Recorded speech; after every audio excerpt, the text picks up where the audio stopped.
네, 안녕하세요. 제가 좀 좋은 컨디션의 말씀을 해야 되는데 감기가 걸려서 어제 잠을 한숨도 못 잤습니다. 그래서 그러니까 진짜 언 것 같진 않은데 혹시 이제 말씀하다가 기침이 좀 나와도 양해 좀 부탁드리겠습니다. 함께 기도하고 말씀 배우도록 하겠습니다. 사랑이 크신 우리 주 아버지 하나님, 진심으로 감사합니다. 우리 중고등부 형제자매들 주의 말씀으로 구원해 주시고 때마다 주의 말씀으로 그리스도의 사랑이 얼마나 크고 놀라운지 가르쳐 주시고 또한 그 말씀을 개인의 삶 속에서 경험할 수 있도록 인도해 주심에 감사합니다. 항상 주 앞에 낮은 마음으로 나와서 배우는 말씀을 통해 자신의 삶이 변화를 받을 수 있도록 도와주시고 그 변화된 삶으로 그리스도의 사랑을 전하는 데 부족함이 없도록 축복해 주시기를 부탁합니다. 동계수련의 기간 동안 여러 가지 말씀을 배웠습니다. 오늘 마지막 말씀입니다. 이 말씀을 통해 전도가 얼마나 중요하고 또한 혼자가 아니라 함께 해야 함을 말씀을 통해서 깨우쳐 주시기를 부탁합니다.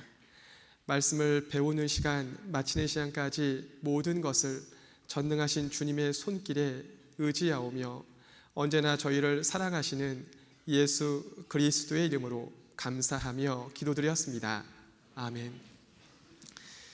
성경 사무엘 합니다.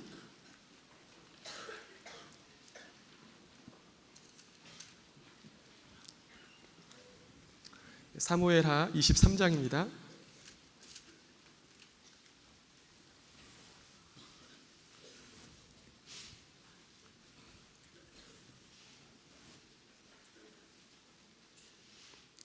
사무엘하 23장 1절 말씀부터 2절까지입니다. 1절, 2절. 사무엘하 23장 1절, 2절을 찾았으면 함께 읽겠습니다. 이는 다윗의 마지막 말이라. 이새의 아들 다윗이 말하며 높이 올리운 자, 야곱의 하나님에게 기름 부음 받은 자, 이스라엘의 노래 잘하는 자가 말하도다. 여호와의 신이 나를 빙자하여 말씀하시며 그 말씀이 내 혀에 있도다. 이 말씀은 1절 말씀처럼 이는 다윗의 마지막 말입니다. 삶을 마무리 지으면서 마지막 유언과도 같은 말씀을 하고 있는데요. 실상 성경에 마지막 말이 기록되어 있는 사람이 많지는 않습니다. 히브리서 11장에 나와 있는 믿음의 선진들의 그 간증, 믿음의 선진들의 삶을 보게 되면 모세라든지 여기 나와 있는 다윗, 그 외에 여러분 알고 있는 삼손, 마지막 삶의 순간에 마지막 말을 기록하고 끝난 사람들이 있습니다. 또 신약 시대에 가장 큰 것은 예수님의 마지막 말이었던 거죠. 성경에 마지막 말이 기록되어 있다는 것은 자신의 삶의 시작부터 끝까지를 온전히 드린 사람만이 마지막 말을 남길 수 있습니다. 여러분이 알고 있는 솔로몬은 성경에 마지막 말이 기록되어 있지 않습니다. 시작은 좋았지만 끝이 좋지 않았거든요. 여기 다윗이 여러 가지 삶 속에서 어려움을 겪고 하나님의 함께 하심을 경험하고 나서 마지막 말을 이렇게 이야기합니다. 1절에 이새의 아들, 다윗은 한 번도 자신을 왕이라고 말한 적이 없습니다. 이새의 아들 다윗이 말하며 높이 올리운 자, 야곱의 하나님에게 기름 부음 받은 자, 이스라엘의 노래 잘하는 자가 말하도다. 2절이 중요하죠. 여호와의 신이 성령이 나를 빙자하여 말씀하시며 그 말씀이 내 혀에 있도다. 마지막 삶을 정리하는 그 순간에도 내 입술에 하나님 말씀이 있습니다 라고 간증하고 있습니다. 여러분은 어떻게 끝나게 될까요? 여러분의 삶의 마지막 순간 주님 안에서 감사합니다. 주님께서 저와 함께 해주셔서 제가 이 삶을 잘 마무리 지을 수 있었습니다. 간증하면 얼마나 아름다운 마무리겠어요. 근데 의외로 그러기가 생각보다 쉽지가 않습니다. 믿음의 경주를 시작부터 끝까지를 온전히 하기가 쉽지가 않은 거죠. 근데 그 믿음의 경주를 온전히 하기 위해서 우리에게 꼭 필요한 것이 있습니다. 여기 다윗이 마지막 말을 이야기하고요. 이어서 8절 말씀 보시면 8절에 다윗의 용사들의 이름이 이러하니라. 다그몬 사람 요셉 바세벳이라 하고, 그 다음에 9절 말씀 보게 되면 그 다음은 아오아 사람 도대의 아들 엘르아살이니 라고 있습니다. 그 다음에 11절 말씀 보게 되면 그 다음은 하랄 사람 아게의 아들 삼마라. 이렇게 해서 그 다윗이 함께 했었던 용사들의 이름을 쭉 언급을 해주고 있습니다. 앞에 세 사람, 그 뒤에 또 세 사람이 있는데 그 중에 한 사람은 이름이 나와 있지 않습니다. 무명의 한 사람이고요. 그 다음에 이어서 30명을 언급하고 있는데 물론 31명입니다. 근데 그 중에서 삼마가 11절 말씀에 나와 있는 삼마랑 같은 사람이기 때문에요. 뒤에 보시면 33절 말씀에 하랄 사람 삼마와, 이 하랄 사람과 앞에 나와 있는 11절 말씀에 삼마가 같은 사람입니다.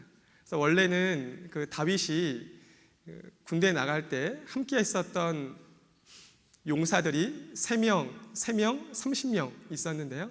그 30명 중에서도 잘했던 사람을 계속 위로 올렸던 것 같습니다. 그 독일한 말씀이 역대상 11장 11절에도 나와 있는데 거기는 50명이 좀 넘습니다. 그 이유는 이 용사들이 죽게 되면 그 빈자리를 다른 사람을 통해서 세웠습니다. 근데 이것이 왜 중요하냐면 다윗이 마지막 말을 하는 데 있어서 혼자 만약에 했다라고 한다면 이 마지막 말을 기록할 수 없었을 겁니다. 다윗과 함께 있었던 용사들이 있었기 때문에 이 마지막 말을 남길 수 있었던 거죠. 그리고 그 마지막 용사의 이름이 23장 39절입니다. 39절 같이 읽겠습니다. 햇사람 우리아라 이상 도압이 37인이었더라. 여기 마지막 사람이 누구라고요? 우리아입니다. 다윗이 밧세바를 취하기 위해서 전쟁터에서 죽게 한 사람이었어요. 다윗은 그때 굉장히 큰 실패를 했습니다. 그런데 그 실패를 통해서 다윗은 철저하게 뉘우쳤죠. 그리고 믿음의 경주를 완주할 수 있었습니다. 여러분들이 믿음의 경주를 완주하려면 꼭 동역자가 필요합니다. 다윗이 함께 있었던 용사들이 있었던 것처럼 여러분들도 지금 주위에 있는 우리 형제자매들이 바로 동역자인 거죠. 이 믿음의 경주는 혼자 감당할 수가 없습니다. 그러한 의미에서 성경에 이러한 예가 자주 언급되고 있습니다. 앞에 보시게 되면요, 여기 보이나 모르겠어요. 이 정도는 읽을 수 있죠? 뭔지 아시겠어요? 용사입니다. 근데 아시다시피 다윗은 그 골리앗 앞에 있는 그 다윗의 모습은 아주 작은 소년이었습니다. 근데 여기 그 골리앗의 모습은 무엇이냐면요, 에베소서 6장을 한번 찾아보도록 하겠습니다. 에베소서 6장입니다.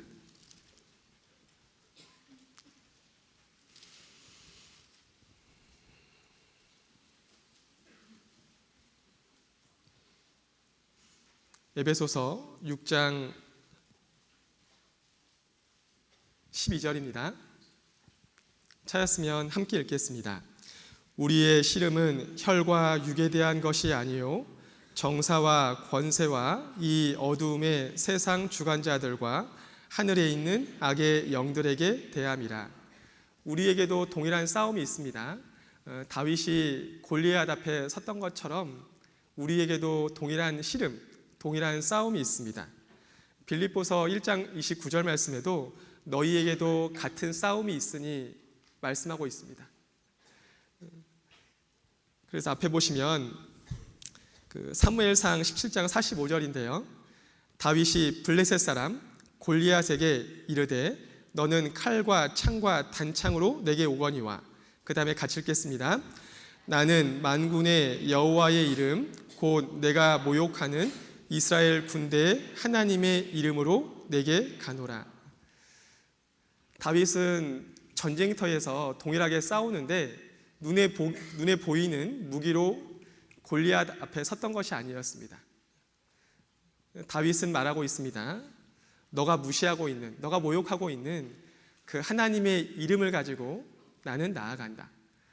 그 여호와의 이름에 전능자라는 뜻이 있습니다. 그리고 우리를 구원해 주시는 분이라는 뜻도 담겨져 있는 거죠. 다윗은 어렸을 때부터 다윗의 간증이 이러합니다. 여호와는 나의 어렸을 때부터 의지시라. 다윗은 어렸을 때 양을 키우면서 여러 가지 삶 속에서 하나님이 나와 함께 하심을 경험했습니다. 그리고 만군의 하나님을 무시하고 있는 그 골리앗 앞에 무기를 가지고 섰던 것이 아니라 너가 잘 알지 못하는 그 하나님의 이름을 가지고 나는 서 있다 말하고 있는 거죠. 근데 이 싸움이 지금 여러분의 삶 가운데도 동일하게 반복되고 있습니다. 가장 큰 싸움을 싸우고 있는 거죠. 눈에 보이는 전쟁보다 훨씬 더 중요한 전쟁을 여러분들은 하고 있습니다. 근데 문제는 이 싸움을 하는 데 있어서 눈에 보이는 것으로 싸울 수가 없다라는 겁니다. 고린도 후서 10장을 보도록 하겠습니다.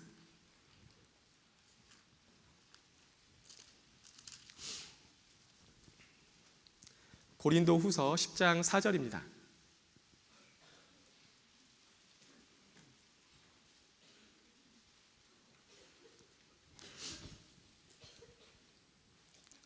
고린도 후서 10장 4절 제가 함께 읽겠습니다. 우리의 싸우는 병기는 육체에 속한 것이 아니요 오직 하나님 앞에서 견고한 진을 파하는 강력이라. 우리의 싸우는 무기가 있습니다. 그 싸우는 무기는 육체에 속한 것이 아니라고 말씀하고 있습니다. 악에 있는 영, 마귀와 싸우는데 눈에 보이는 무기로 싸우는 것이 아니다. 우리 육체에 속한 것, 나의 개인적인 능력을 가지고 쓰는 것이 아니라고 말씀하고 있습니다. 오직 하나님 앞에서 견고한 진을 파하는, 하나님 앞에서 높아진 마음, 그것을 견고한 성벽에 비유하고 있습니다. 그것을 부술 수 있는 강력은 하나님께 속해 있는 거죠. 다윗은 어렸을 때부터 하나님을 경험하는 것 속에서 그 하나님의 강력을 사용하는 방법을 알고 있었습니다.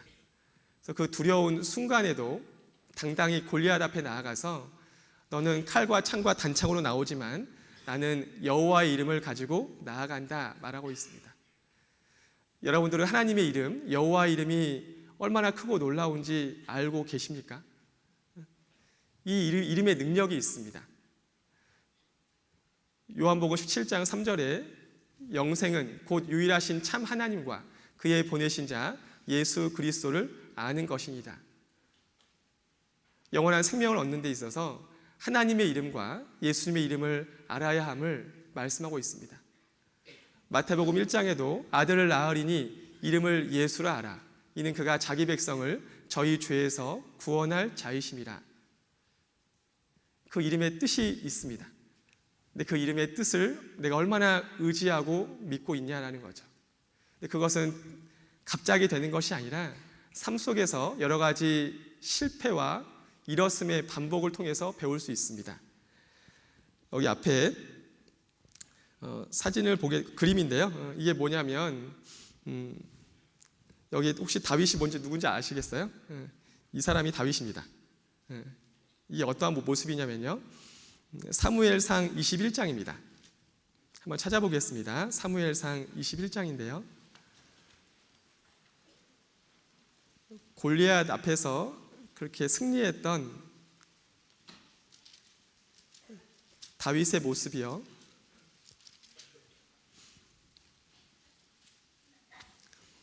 사무엘상 21장 10절입니다.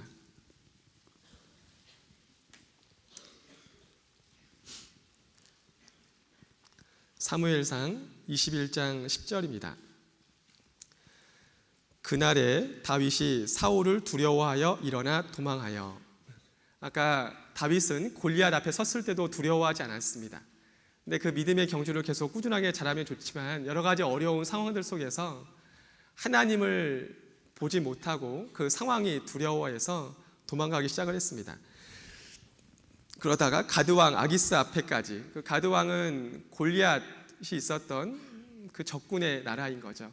도망가다가 사울왕을 피해서 도망가다가 결국은 적군의 도시에까지 들어가게 됩니다.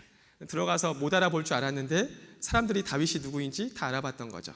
12절, 다윗이 이 말을 그 마음에 두고 가드왕 아기스를 심히 두려워하여, 그냥 두려웠던 것이 아니라 심히 두려워했습니다. 아까 골리앗 앞에 섰을 때의 그 당당한 모습이 아니라 심히 두려워해서 어떻게 했었냐면요, 13절은 함께 읽겠습니다. 그들의 앞에서 그 행동을 변하여 미친 채 하고 대문짝에 그적거리며 침을 수염에 흘리매. 여기서 자신의 목숨을 건지고자 문에다가 침 질질 흘리면서 미친 채 했습니다. 항상 승승장구했던 다윗의 모습이 아니라 우리와 동일하게 연약한 모습이었던 거죠. 사무엘상 21장 10절 말씀 뒤에부터 하나님이라는 단어는 한 번도 나오지 않습니다. 다윗이 그 상황이 너무나 두려워서요, 하나님을 의지하지 못하고 결국은 자신의 생각으로 이 어려움을 벗어나고자 침을 질질 흘리면서 미친 채 했습니다. 그때 아기스 왕이 제 미친 사람이다, 갖다 버려라, 이렇게 해서 결국은 나갔는데 놀라운 것은 그 다음이었습니다. 22장 1절인데요. 그러므로 다윗이 그곳을 떠나 아둘람 굴로 도망하매 그 형제와 아비의 온 집이 듣고는 그리로 내려가서 그에게 이르렀고, 그러니까 그 아기스 왕 앞에서 미친 채하고 쫓겨났습니다. 그리고 그 눈을 피해서 동굴에 숨어 있었거든요. 근데 그 다음에 되게 놀라운 일이 있습니다. 앞에 사무엘상 22장 2절이 있는데 같이 한번 읽어보겠습니다. 환난당한 모든 자와 빚진 자와 마음이 원통한 자가 다 그에게로 모였고 그는 그 장관이 되었는데 그와 함께한 자가 400명 가량이었더라. 다윗은 첫 번째 실패를 경험을 했습니다. 사람을 두려워해서 미친 채하고 자신의 생각으로 벗어나서 굴에 숨어 있었습니다.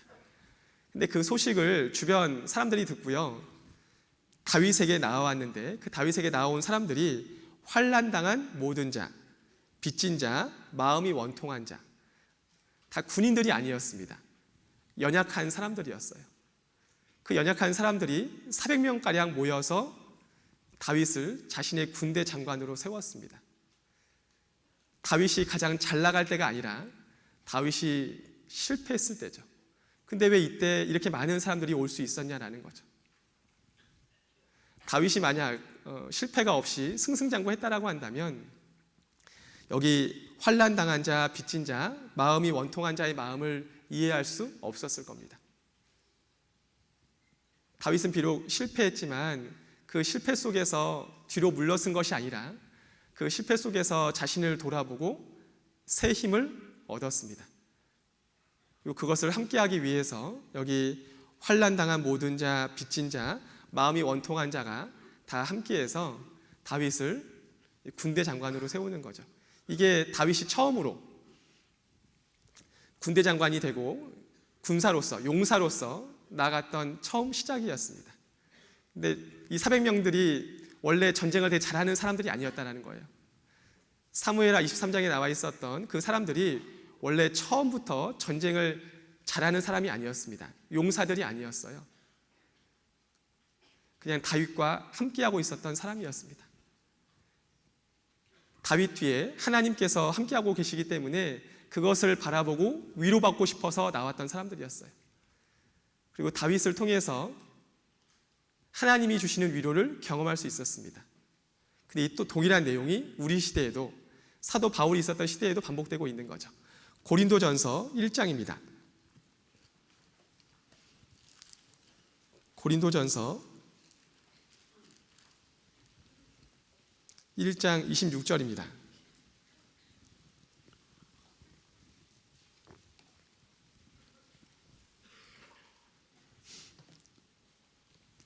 고린도전서 1장 26절 제가 읽겠습니다. 형제들아 너희를 부르심을 보라. 육체를 따라 지혜 있는 자가 많지 아니하며 능한 자가 많지 아니하며 문벌 좋은 자가 많이 배운 사람입니다. 문벌 좋은 자가 많지 아니하도다. 27절 같이 읽겠습니다.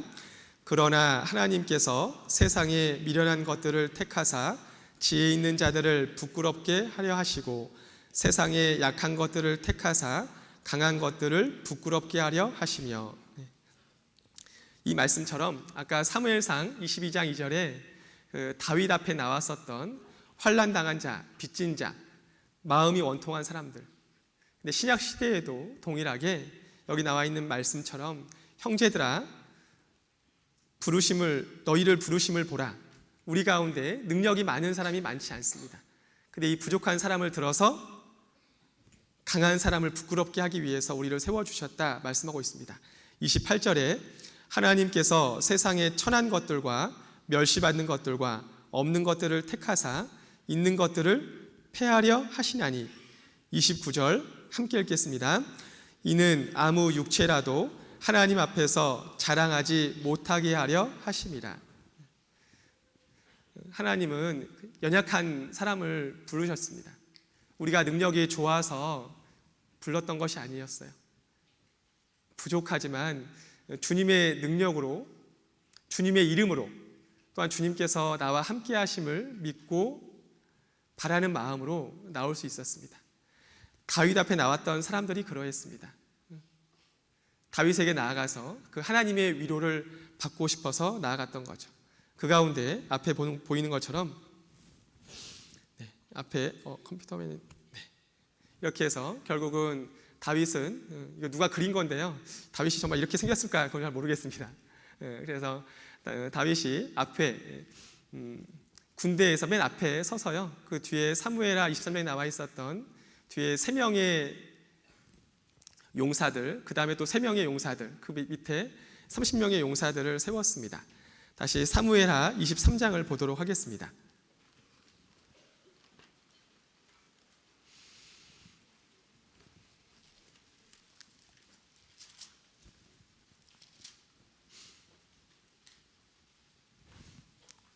사무엘하 23장 10절입니다.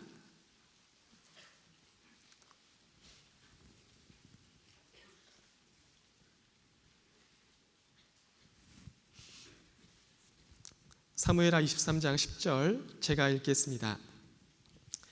저가 나가서 손이 피곤하여 칼에 붓기까지 블레셋 사람을 치니라. 그 다음에 같이 읽겠습니다. 그날에 여호와께서 크게 이기게 하셨으므로 백성들은 돌아와서 저의 뒤를 따라가며 노력할 뿐이었더라. 12절 말씀도 제가 읽겠습니다. 저는 그 밭 가운데 서서 막아 블레셋 사람을 친지라. 그다음에 같이 읽겠습니다. 여호와께서 큰 구원을 이루시니라. 여기 다윗과 함께 있었던 세 용사들이 했던 그 내용 가운데 반복해서 나왔던 표현이 뭐냐면 여호와께서입니다. 다윗에게도 하나님께서 함께하고 있었지만 여기 세 용사들에게도 여호와께서 함께하셨습니다. 다윗을 쫓았던 가장 큰 이유는 다윗이 능력이 좋아서가 아니라 다윗과 함께하시는 하나님을 함께 경험하고 나누고 싶어서 함께 했었던 용사들이 많이 있었던 거죠. 그 중에 한 가지 예가 있습니다. 그 앞에 보게 되면 그 뒤에 15절 말씀 보게 되면요, 다윗이 사모하여 가로되 베들레헴 성문 곁 우물물을 누가 나로 마시게 할꼬 하매 세 용사가, 앞에 있는 세 용사가 블레셋 사람의 군대를 충돌하고 지나가서, 그러니까 다윗이 한번 베들레헴 곁에 있는 물 한번 먹고 싶다 이야기하니까요, 그것을 들어주고 싶어서 이 세 용사가요 블레셋 군사들의 진을 뚫고 베들레헴 성문 곁 우물물을 길어 가지고 다윗에게로 왔으나 다윗이 마시기를 기뻐 아니하고 그 물을, 그 다음에 같이 읽겠습니다. 여호와께 부어 드리며. 그래서 앞에 보는 것처럼 다윗의 세 용사가 그냥 다윗이 이 물을 먹고 싶다, 베들레헴 곁에 있는 우물을 먹고 싶다 이야기하니까 이 모든 일을 같이 하고 싶어서요, 이 세 용사가 죽음을 무릅쓰고 가서 물을 길러왔습니다. 근데 그것을 보고 다윗은 하나님께 드리면서 17절 말씀에 가로되 여호와여 내가 결단코 이런 일을 하지 아니하리이다. 이는 생명을 돌아보지 아니하고 갔던 사람들의 피니이다 하고 네, 같이 읽겠습니다. 마시기를 즐겨 아니하니라 새 용사가 이런 일을 행하였더라. 이렇게 항상 함께 했었던 동역자들이 있습니다. 어제부터 그저께부터 계속 여러분들이 다윗의 삶을 배웠습니다. 다윗이 믿음의 경주를 끝까지 완주할 수 있었던 것은 주변에 함께하고 있었던 용사들, 우리 시대는 동역자들이죠. 다윗의 마음을 함께 나눌 수 있는 많은 사람들이 있었습니다. 혼자서는 감당할 수 없었던 거죠. 그래서 끝까지 완주할 수 있었습니다. 이것이 우리에게 주는 교훈이 여러 가지가 있는데 한번 그 교훈을 살펴볼 텐데요. 앞에 먼저 로마서 15장 4절입니다. 같이 한번 읽어보겠습니다. 무엇이든지 전에 기록한 바는 우리의 교훈을 위하여 기록된 것이니 우리로 하여금 인내로 또는 성경의 안위로 소망을 가지게 함이니라. 무엇이든지 전에 과거에 기록한 것. 로마서는 신약 성경이 아직 완성되어 있지 않았기 때문에요. 여기 무엇이든지 전에 기록한 것은 구약 성경을 말하고 있습니다. 이 구약 성경은 우리의 교훈을 위하여 기록된 것이니 우리로 하여금 인내로 또는 성경의 안위, 위로로 소망을 가지게 함이니라. 왜냐하면요, 히브리서 13장 말씀에 예수 그리스도는 어제나 오늘이나 영원토록 동일하십니다. 과거에 다윗과 함께 하셨던 하나님, 우리 시대 때 함께 하시는 하나님이 다르지 않다, 그 뜻입니다. 구약 성경에 나와 있는 몇 가지 사건이 있는데요, 그 사건은 그냥 옛날에 있었던 이야기가 아니라 우리 시대에도 동일하게 반복되고 있습니다. 그 중에 한 가지 사건을 살펴보려고 하는데요, 앞에 보시면 무슨 성이라고요? 여리고 성이 있습니다. 여리고 성, 여러분들 여호수아서의 6장에 나와 있습니다. 여리고 성 함락이 나와 있는데 이 여리고 성이 주는 교훈이 있습니다. 성경에 여리고 성은 사람 마음의 모형이라고 말씀하고 있습니다. 그래서 여기 세 가지 마음이 있습니다. 굳은 마음, 높아진 마음. 아까 이 높아진 마음은 고린도후서 10장에 하나님을 대적하기 위해서 높아진 마음이라고 말하고 있습니다. 그리고 욥기 41장 24절 말씀에는 돌 같은 마음이다 말하고 있습니다. 이 여리고성, 이스라엘 백성이 광야 생활 40년을 하고 여호수아가 중심이 되어서 가나안 땅에 들어왔을 때 첫 번째 성이었습니다. 이 여리고성은 눈에 보이는 성이 아니라 실상 눈에 보이지 않는 우리의 마음을 나타내기도 합니다. 근데 이것을 부서뜨리는데 사람의 수단과 방법으로 할 수 없었던 거죠. 여호수아서 먼저 5장을 보도록 하겠습니다.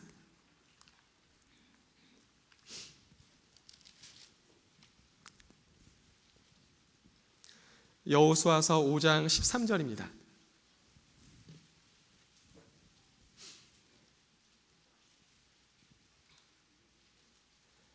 여호수아서 5장 13절입니다. 제가 읽겠습니다. 여호수아가 여리고의 여리고성에 가까웠을 때 눈을 들어 본즉 한 사람이 칼을 빼어 손에 들고 마주 섰는지라. 여호수아가 나아가서 그에게 묻되 너는 우리를 위하느냐 우리의 대적을 위하느냐. 앞에 보시게 되면요, 여호수아가 여리고성 가까이 왔을 때 한 사람이 칼을 들고 서 있었습니다. 그리고 나서 묻는 거죠. 여호수아가 묻습니다. 너는 우리 편이냐 여리고성 사람 편이냐 물었습니다. 여기 나와 있는 이 한 사람은 예수님이십니다. 뒤에 보시면 알 수 있는데요, 여기 이 여호와의 군대 장관이라고 해서요, 예수님이라는 것을 알 수 있습니다. 여호수아가 물었습니다. 너는 우리 편이냐 여리고성 사람 편이냐. 예수님은 누구 편일까요? 잘 모르시겠어요? 예수님은 여호수아 편일까요? 여리고성 사람 편일까요? 여호수아 편이라고요? 아닙니다. 그 뒤에 보시면 14절 말씀에 그가 가로되 뭐라고요? 아니라고요. 다른 번역에 보면 둘 다 아니라 말씀하고 있습니다. 예수님은 여호수아 편도 아니고 여리고성 사람 편도 아닙니다. 예수님은 누구 편일까요? 하나님 편이었습니다. 나는 그 누구의 편도 아니다 말하고 있었던 거예요. 이게 왜 중요하냐면 여러분들은 내가 구원받았으니까 무조건 예수님은 내 편이지, 날 도와주실 거야 생각을 합니다. 잘못된 생각이죠. 내가 예수님 편에 섰을 때, 내가 하나님 편에 섰을 때 예수님께서 도와주시는 겁니다. 우리가 그 편에 서 있지 않은데 도와주시는 것은 아니거든요. 14절 말씀에 그가 가로되, 이 칼을 들고 서 있는 사람이 말을 합니다. 아니라, 나는 그 어느 편도 아니라, 나는 여호와의 군대 장관으로 이제 왔느니라. 여호수아가 땅에 엎드려 절하고 가로되, 나의 주여, 종에게 무슨 말씀을 하려 하시나이까. 15절 같이 읽겠습니다. 여호와의 군대 장관이 여호수아에게 이르되, 내 발에서 신을 벗으라. 내가 선 곳은 거룩하니라. 여호수아가 그대로 행하니라. 이것은 하나님께서 모세를 만났을 때 썼던 표현하고 동일합니다. 너가 선 곳은 거룩하니 신을 벗으라고요. 그래서 앞에 보는 것처럼 이 사람 앞에서 신을 벗고 하나님이 계신 곳은 거룩한 곳이다. 결국은 여호수아가 하나님 편에 서야 하는 거죠. 그래야 하나님의 방법으로 싸울 수 있는 겁니다. 여호수아서 6장입니다. 6장 1절에 이스라엘 자손들로 인하여 여리고는 굳게 닫혔고 출입하는 자 없더라. 여호와께서 여호수아에게 이르시되, 보라, 내가 여리고와 그 왕과 용사들을 내 손에 붙였으니. 이제 전쟁을 해야 합니다. 전쟁을 해야 되는데 여러 가지 전략과 전술이 필요한 것이 아니라 너희가 해야 될 것은 내 말씀을 듣고 순종하는 것이 필요한 거죠. 근데 그 내용이 우리의 머리로 이해하기가 참 어려운 내용이었습니다. 앞에 보게 되면 하나님께서 알려주신 방법은 모든 군사와 제사장들이 말씀 언약궤를 메고 나팔을 불면서 첫 번째 날부터 6일째까지는 하루에 한 번씩 그 여리고 성 주위를 돌라고 이야기합니다. 그리고 마지막 날에는 7번 돌라고 이야기하는 거죠. 그 다음에 5절입니다. 5절은 여호수아서 6장 5절은 함께 읽겠습니다. 제사장들이 양각 나팔을 길게 울려 불어서 그 나팔 소리가 너희에게 들릴 때에는 백성은 다 큰 소리로 외쳐 부를 것이라. 그리하면 그 성벽이 무너져 내리니 백성은 각기 앞으로 올라갈지니라 하시매. 여기 가장 어려운 것이 무엇이냐면요, 5절 말씀에 보면 백성은 어떻게 해요? 다입니다. 다. 한 명의 예외도 없이 모든 사람이 외치면 된다. 큰 소리로 외쳐 부를 것이라. 그러면 앞에 보게 되면 그리하면입니다. 앞에 있는 것을 너희가 하게 되면 뒤에 있는 것은 하나님이 해주시겠다는 약속이죠. 성경에 그리하면이라는 표현이 자주 나옵니다. 어떤 성경학자가 그리하면, 그러면, 너가 이것을 하게 되면, 이러한 하나님의 약속의 표현이 1000개가 넘는다고 이야기합니다. 앞에 있는 것을 내가 하게 되면 뒤에 있는 것은 해주시겠다라는 거죠. 근데 이 부분에 있어서 그 단단한 이중성벽으로 되어 있는 여리고성, 이 여리고성은 구원받지 않은 우리의 마음이기도 합니다. 사람의 마음이기도 한 거죠. 하나님 앞에서 하나님을 대적하고자 하는 생각들, 그 높아진 성벽이 여리고성입니다. 근데 그것을 무너뜨리는데 사람의 지혜의 말,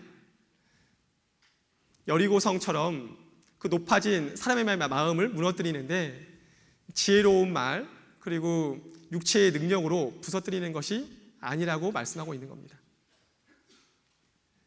이 단단한 여리고성을 무너뜨리는 유일한 방법은 우리가 하나님 편에 섰고 하나님 편에 섰다라는 증거는 그 말씀대로 행하겠습니다라는 거죠. 전략과 전술이 필요한 것이 아니라 하나님이 약속한 것을 내가 믿음으로 행하는 것이 중요합니다. 근데 처음에 이 말을 여호수아가 들었습니다. 들었는데 문제는 이렇게 해서 정말 될까? 백성들이 의심할 수 있으니까요. 뒤에 보게 되면 여호수아서 6장 10절입니다. 여호수아가 백성에게 명하여 가로되 너희는 외치지 말며, 그 다음에 같이 읽겠습니다. 너희 음성을 들내지 말며 너희 입에서 아무 말도 내지 말라. 그리하다가 내가 너희에게 명하여 외치라 하는 날에 외칠지니라 하고, 여기 하나님께서 너희 음성을 들리지 말라, 이러한 표현을 하나님이 쓰지는 않았습니다. 이건 여호수아가 덧붙인 표현이거든요. 혹시 이스라엘 백성들이 의심하게 될까봐 하루에 한 바퀴 돌아도 아무런 변화가 없습니다. 그 다음날 또 한 바퀴 돌아도 아무런 변화가 없죠. 그러면 우리 마음속에 의심이 올라오게 되고, 그 의심하는 말로 서로 이야기하는 것 가운데 마음이 나뉠 수 있습니다. 그러한 의미에서 여호수아는 너희 음성을 들리지 말라고요. 들리지 말라는 뜻을 더 쉽게 이야기하면 의지하고 잠잠히입니다. 그 말씀을 의지하고 잠잠히 기다리는 것이 필요한 거죠. 너희 음성을 들리지 말며 너희 입에서 아무 말도 내지 말라. 이 아무 말은 좋은 말이 아니었겠죠. 정말 될까? 의심하는 말이 훨씬 더 많이 있었을 겁니다. 그리하다가 내가 너희에게 명하여 외치라 하는 날에 외칠지니라 하고, 이렇게 해서 결국은 앞에 보는 것처럼 마지막 다 돌고 외치라 이야기했을 때 16절 말씀 보게 되면요, 6장 16절에 7번째 제사장들이 나팔을 불 때 여호수아가 백성에게 이르되 외치라, 여호와께서 너희에게 이 성을 주셨느니라. 결국 이렇게 해서 외쳤습니다. 그리고 이 높아진 성벽이 무너져 내렸던 거죠. 이것은 훗날 여리고 성처럼 사람 마음이 높아질 거고 닫혀있는 마음을 말하고 있습니다. 근데 그것을 무너뜨리는 데 있어서 사람의 능력과 지혜가 필요한 것이 아니라 믿음의 순종이 필요한 것을 모형으로 보여주고 있습니다. 이때도 여호수아가 혼자 했던 것이 아니라 여호수아와 함께 했었던 군사들이 있었습니다. 성경은 항상 이야기하기를, 아까 6장 5절 말씀처럼 제사장들이 양강나팔을 길게 울려 불어서 그 나팔 소리가 너희에게 들릴 때에는 백성은 어떻게 해요? 답니다. 다. 한 글자지만 굉장히 중요한 거죠. 한 사람의 예외도 없이 모두 함께 외쳐야 합니다. 근데 이것이 참 어려운 거죠. 이렇게 되려면 우리가 하나가 되어 있어야 합니다. 또 이 이야기는 결국 앞에 보이는 것처럼, 이분이 누군지 알죠? 예. 누구예요? 예수님이십니다.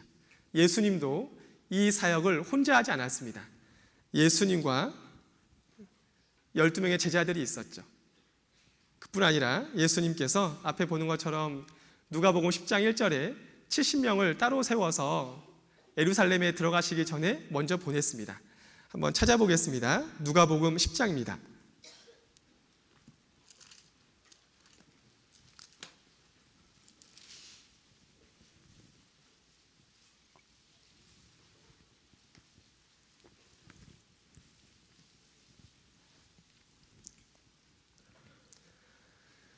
누가복음 10장 1절입니다. 누가복음 10장 1절 제가 읽겠습니다. 이후에 주께서 달리 12명의 제자 외입니다. 달리 70인을 세우사 친히 예수님께서 직접 가시려는 각동 각처로 몇 사람씩이요? 둘씩입니다. 둘씩 앞서 보내시며, 이것은 뒤에 그 9장 51절 말씀이 예수께서 승천하실 기약이 약속이 차감해 예루살렘을 향하여 올라가기로 굳게 결심하고, 예수님의 후기 사역입니다. 가시기 전에 먼저 예수님께서 복음을 전하셔야 하는데 어느 집에 들려야 할지 70명을 먼저 세워서 둘씩 짝을 지어서 보냈습니다. 이 사람들이 가서 어떻게 했었냐면요, 앞에 보게 되면 누가복음 10장 5절로 6절입니다. 같이 읽겠습니다. 어느 집에 들어가든지 먼저 말하되 이 집이 평안할지어다 하라. 만일 평안을 받을 사람이 거기 있으면 너희 빈 평안이 그에게 머물 것이요 그렇지 않으면 너희에게로 돌아오리라. 이 말씀처럼 어느 집에 들어가든지 먼저입니다. 우리가 먼저 이야기하는 거예요. 먼저 말하되 이 집이 평안할지어다. 당신이 정말로 잘 됐으면 좋겠습니다. 이겁니다. 너 이거 안 믿으면 지옥 간다. 겁을 주는 것이 아니라 당신의 영혼이 정말로 잘 되었으면 좋겠습니다. 하나님이 주시는 그 축복을 받았으면 좋겠습니다. 이 말을 먼저 하는 겁니다. 그리고 6절에 만일 평안을 받을 사람이 거기 있으면 너희 무슨 평안이에요? 빈 평안. 이 집에 들어가기 전에 먼저 기도해야 합니다. 기도. 너희가 기도한 평안이 그에게 머물 것이요. 그렇지 않으면 그 사람이 만약에 싫어하게 되면 너희에게로 돌아오리라. 근데 여기도 혼자가 아니라 둘씩이라고 말하고 있습니다. 혼자 가게 되면 타협할 수 있습니다. 혼자 가게 되면 두려워할 수 있어요. 그래서 예수님이 제자들 보낼 때 마가복음 6장에도 12명의 제자를 보낼 때 다 둘씩 짝을 지어서 보냈습니다. 여기 누가복음 10장 1절에도 70명을 보낼 때도 다 둘씩 짝 지어서 보냈습니다. 두세 사람이 내 이름으로 모인 곳에는 나도 그들 중에 있겠다고요. 그래서 여기 그 70명의 제자들이 둘씩 짝을 지어서 예루살렘에 들어가기 전에 먼저 문을 두들겼습니다. 두들기고 당신의 집이 정말 평안하길 원합니다. 그 말하기 앞서서 먼저 기도했던 거죠. 기도하고 들어가서 전했습니다. 받아들이면 너무나 감사해서 그 집에 더 머무는 거고요. 혹시 받아들이지 않게 되면 나오라고 말하고 있습니다. 근데 실패가 아니라 6절 말씀 끝에 보는 것처럼 그렇지 않으면 너희에게로 돌아오리라. 너희가 기도했던 평안이 없어지는 것이 아니라 너희에게로 다시 돌아오게 될 거라고요. 얼마 전에 한 분께서 전화가 왔습니다. 아들이 어렸을 때부터 교회에 있다가 대학생 되면서 교제에서 떨어졌습니다. 그 아들을 만나고 싶은데 먼저 약속하게 되면 안 만날 것 같으니까 그냥 같이 가자고 이야기해서요. 그 아들을 만나기 위해서 시골에 공중보건의로 있습니다. 그래서 그 자매님과 함께 그 어머니죠. 그 형제님의 어머니와 함께 구역 식구들과 같이 해서 갔습니다. 아니나 다를까 그 보건소 앞에서 전화를 했어요. 어머니가 전화를 해서 아들에게 엄마가 너를 만나고 싶어서 여기 교회 목사님하고 같이 왔다 이야기하니까요. 그 아들이 난리를 쳤습니다. 약속도 없이 어떻게 이렇게 찾아올 수 있냐고 하면서 만나기 싫다라고 해서 그냥 나오게 되었습니다. 만약에 혼자 갔으면 너무나 슬프게 돌아올 것 같은데요. 그때 혼자가 아니라 우리였습니다. 여기 제자들도 둘씩 짝을 지어서 보냈던 것처럼 그때 만약에 혼자 갔었으면 눈물을 흘리면서 발걸음을 돌리고 왔을 텐데 함께 하니까 돌아오는 차 안에서 교제할 수 있었습니다. 그러면서 그 자매님께서 이야기하기를 혼자 갔었으면 너무 슬펐을 텐데 이렇게 함께 하니까 교제할 수 있고 마음이 위로를 받을 수 있어서 감사하네요. 간증하는 것을 들었습니다. 여러분들도 마찬가지입니다. 전도하는 데 있어서 혼자 하게 되면 내가 누구를 만나서 무슨 말을 해야 될까 주저할 때가 많이 있습니다. 성경 어디에도 혼자 전도한 사례는 없습니다. 예수님과 제자들도 마찬가지고요. 성경에 나와 있는 베드로와 함께 있었던 사람들, 사도 바울과 그와 함께 있었던 동역자들, 그 어떤 사람도 혼자 전도하지 않았습니다. 다 우리가 함께 갔던 거죠. 근데 우리는 어느 순간 그 전도를 내가 혼자 해야 되는 짐으로 생각을 하고 있습니다. 전도는 짐이 아니라 실상은 예수님의 마음을 배울 수 있는 가장 좋은 기회인 거죠. 근데 그것을 혼자 할 수 없으니까 다 둘씩 짝을 지어서 가라고 말하고 있습니다. 누가복음 10장 17절입니다.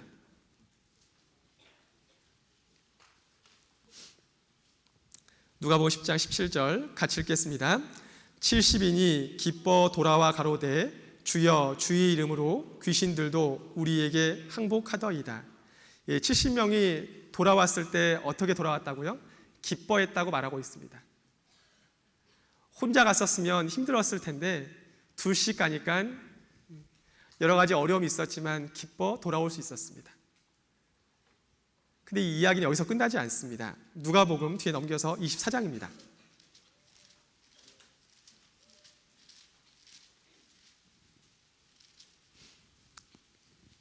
24장 13절입니다.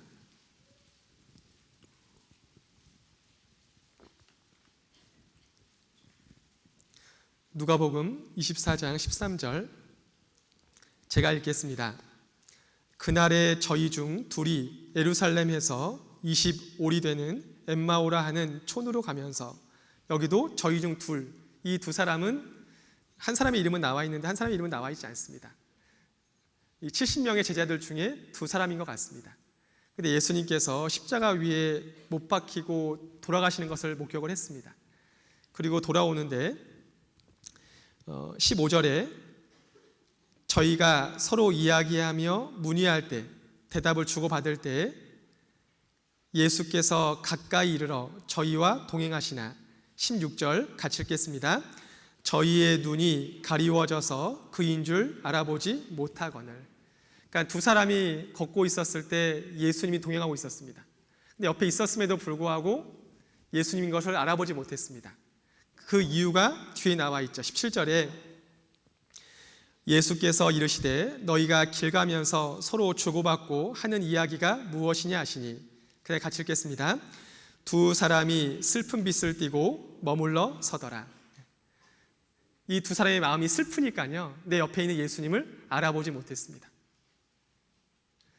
예수님이 옆에 동행하고 있음에도 불구하고, 아까는 분명히 누가복음 10장에는 예수님의 이름으로 여러 가지 능력을 행한 것 속에서 기뻐 돌아왔는데, 불과 얼마 지나지 않아서 예수님께서 십자가 위에서 죽으신 것을 보고 마음이 너무 슬펐습니다. 이것이 정말 끝인가? 근데 그거 아시죠? 예수님의 마지막 말이 무엇인지 여러분들 아십니까?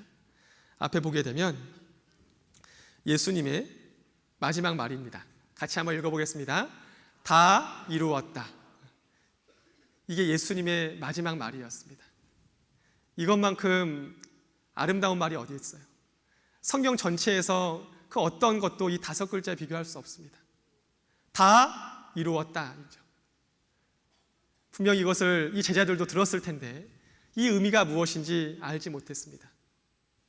다 이루었다. 예수님께서 그 전에 수없이 많은 말씀을 하셨습니다. 내가 떠나야지만 너희에게 더 좋은 것이 올 거라고요. 근데 제자들은 그것을 바라보지 못하고 마음에 근심만 쌓았습니다. 요한복음 14장입니다.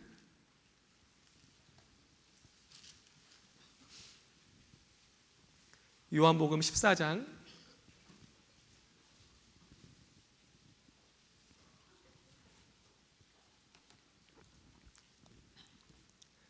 1절 말씀에 제가 읽겠습니다. 너희는 마음에 근심하지 말라. 그다음에 같이 읽겠습니다. 하나님을 믿으니 또 나를 믿으라. 예수님께서 이 땅을 떠나시기 전에 제자들을 모아놓고 마지막 당부한 내용이 요한복음 13장, 14장, 15장, 16장입니다. 그리고 마지막 기도가 17장이고요. 예수님께서 지금까지는 함께하고 있었지만 내가 이제 곧 너희를 떠난다라고 이야기하니까 제자들이 다 근심했습니다.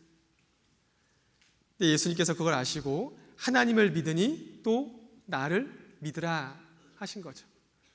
근데 그 제자들은 믿지 못했습니다. 아까 엠마오로 내려갔던 그 두 제자들처럼 자신의 마음이 너무 슬펐습니다. 예수님께서 십자가 위에서 죽으신 것만 보고 정작 거기서 어떠한 일을 하셨는지는 알지 못했던 거죠. 예수님이 동행했지만 그것을 알지 못했습니다. 그리고 나서 예수님께서 말씀하시죠. 누가복음 다시 24장입니다. 24장 25절입니다.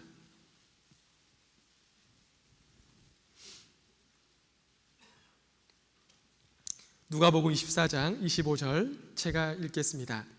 가라사대 미련하고 선지자들의 말한 모든 것을 마음에 더디 믿는 자들이여, 그리스도가 이런 고난을 받고 자기의 영광에 들어가야 할 것이 아니냐 하시고, 예수님께서 책망하는 표현이 아니라요, 권했던 표현이었습니다. 혼내는 표현이 아니라 힘을 주시기 위한 표현이었던 거죠. 그러면서 32절 함께 읽겠습니다. 저희가 서로 말하되 길에서 우리에게 말씀하시고 우리에게 성경을 풀어주실 때 우리 속에서 마음이 뜨겁지 아니하더냐 하고, 이 마음이 뜨겁지 아니하더냐, 열정입니다. 성경을 풀어주실 때 이 성경을 통해서 예수님이 누구인지 배웠을 때입니다. 여러분들 마음이 가장 좋을 때가 언제일까요? 예수님에 대해서 온전히 배울 때입니다. 실상 신앙생활을 어떻게 하는 것보다 더 중요한 것은 예수님을 배우는 것이 훨씬 더 중요합니다. 말씀을 잘 읽고 기도 열심히 하고 교제 빠지지 않고 전도해야 되겠다, 이것은 우리에게 의무로 주신 것이 아닙니다. 힘들게 하기 위해서 주신 것이 아니죠. 말씀을 통해서 예수님을 더욱더 알고요, 그 아는 예수님과 대화를 하고 싶어서 기도하는 겁니다. 그 예수님과 사귐을 하고 싶어서 교제하는 거고, 그 예수님의 사랑을 전하지 않을 수 없어서 전도하는 거죠. 예수님이 동행하고 함께하면 이 모든 것은 너무나 자연스러운 겁니다. 근데 예수님이 없이 이 모든 걸 하려면 마음의 짐이죠. 여러분들도 지금은 이러한 모습이지만 여러분들이 가장 기도를 잘했을 때가 언제인지 혹시 아세요? 유치부 때였습니다. 제가 유치부 설교 들어가면요, 유치부 아이들은 다 무릎 꿇고 두 손 모으고 제대로 기도를 합니다. 근데 제가 오늘도 여기서 보니까 그렇게 제대로 기도하는 형제자매들 보기가 쉽지가 않더라고요. 어렸을 때는 하나님이 최고였습니다. 하나님 못하시는 것이 없었죠. 근데 시간이 가면 갈수록 신기하지 않습니까? 여러분들 마음속에서 하나님의 능력보다는 내가 누리고 있는 것들이 더 크게 보일 때가 있습니다. 어렸을 때는 하나님이 못하시는 것이 없었는데, 부탁하면 다 들어주시는 분이었는데, 시간이 가면 갈수록 더 믿음이 성장해야 되는데 왜 성장하지 못했을까요? 어느 순간 이 모든 것을 일로서 하고 있습니다. 신앙생활은 일이 아니라 예수님을 본받는 삶인 거죠. 그래서 누가복음 24장에 그 제자들과 예수님이 항상 동행하고 있었습니다. 앞에 보게 되면 그 예수님께서 다시 부활하셨죠. 부활하셔서 그 제자들에게 뭐라고 했는지 아십니까? 너희에게 평강이 있을지어다 말씀하시면서 마지막 부탁하셨습니다. 이거는 너무나 중요한 말씀이어서요, 이번에 꼭 암송하셨으면 좋겠습니다. 예수님께서 여러분에게 부탁하신 가장 중요한 말씀입니다. 마태복음 28장 19절 20절 함께 읽겠습니다. 그러므로 너희는 가서 모든 족속으로 제자를 삼아 아버지와 아들과 성령의 이름으로 세례를 주고 내가 너희에게 분부한 모든 것을 가르쳐 지키게 하라. 볼지어다 내가 세상 끝날까지 너희와 항상 함께 있으리라 하시니라. 예수님께서 죽으시고 부활하신 다음에 40일 동안 제자들과 함께 했습니다. 올라가면서 부탁했어요. 너희는 가서 모든 족속으로 제자를 삼아. 우리가 가만히 있는 것이 아니라 우리가 가야 합니다. 누구와 함께요? 둘씩 예수님과 동행해야 되는 거죠. 두세 사람이 내 이름으로 모인 곳에는 나도 그들 중에 있겠다고 말씀하셨습니다. 너희는 가서 혼자 가서 될 문제가 아닌 거죠. 너희는 가서 모든 족속, 내가 좋아하는 사람에게만 전하는 것이 아니라 살아있는 사람이라고 한다면 다 기회가 있습니다. 모든 족속으로 제자를 삼아 아버지와 아들과 성령의 이름으로 세례를 주고 전도하는 거죠. 그리고 두 번째는 내가 너희에게 분부한 모든 것을 가르쳐 지키게 하라. 주님의 몸된 교회 가운데서 잘 돌봐주라고요. 다른 사람을 전도할 수 있을 때까지 잘 돌봐주라고 부탁하십니다. 그 일을 이루기 위해서 볼지어다 내가 세상 끝날까지 너희와 항상 함께 있으리라 하시니라. 이게 예수님의 마지막 부탁이었습니다. 그리고 이 부탁을 여러분들을 통해서 온전히 이루어질 것을 예수님은 아셨습니다. 요한복음 17장입니다.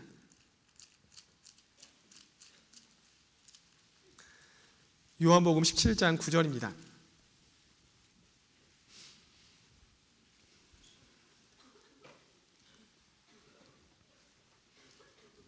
요한복음 17장 9절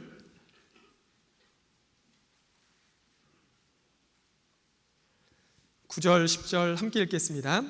내가 저희를 위하여 비옵나니 내가 비옵는 것은 세상을 위함이 아니요 내게 주신 자들을 위함이니이다. 저희는 아버지의 것이로소이다. 내 것은 다 아버지의 것이요 아버지의 것은 내 것이온데 내가 저희로 말미암아 영광을 받았나이다. 저는 개인적으로 요한복음 17장을 많이 읽는 편인데요. 예수님의 마지막 기도입니다. 제 마음이 힘들고 어려울 때, 기도할 힘조차 없을 때 예수님은 나를 위해서 어떠한 기도를 하고 계실까? 요한복음 17장을 보면 알 수 있습니다. 여기 너무 감사한 것은요, 10절 말씀처럼 내 것은 다 아버지의 것이요 아버지의 것은 내 것이온데 내가 예수님이 저희로 말미암아 제자들로 말미암아 영광을 받았나이다. 영광을 받을 것입니다가 아니라 영광을 받았나이다. 예수님은 여러분들을 믿었습니다. 세상에서는 플랜 B라고 해서 이것이 안 되면 그 다음을 준비하죠. 예수님은 플랜 B가 없었습니다. 여러분들이 그 일을 충분히 이룰 것을 믿으셨어요.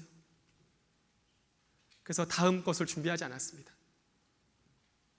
에베소서 3장입니다.